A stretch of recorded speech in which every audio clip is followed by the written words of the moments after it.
How to create Hackerrank account. Hi everyone, this is Kate and welcome back to another tutorial, and on today's video we will learn how we can create Hackerrank account.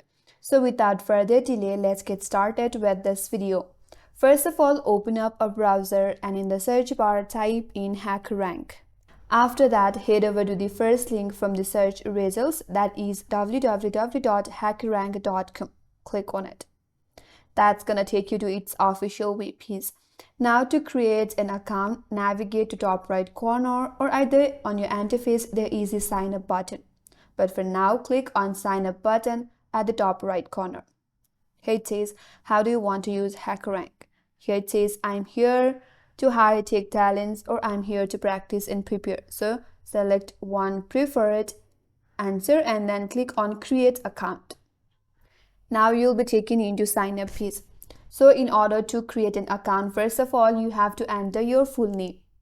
So enter your full name. Under that, enter your valid email address. And then create a password. Once done, click on Terms of Service and Privacy Policy.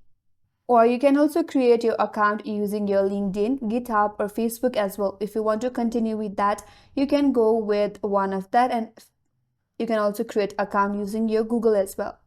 Here, once you're done providing your information or your details, then click on sign up button. And now you have to follow the on-screen instructions. Answer all your questions and then click on let's go, and with that you will have an account on Hackerrank, and you can use Hackerrank to test your skill and perform your coding skills. And that's all for today's video. Hope this video was helpful, and if you're new to our channel, make sure to subscribe. Thanks for watching and stay tuned for more videos.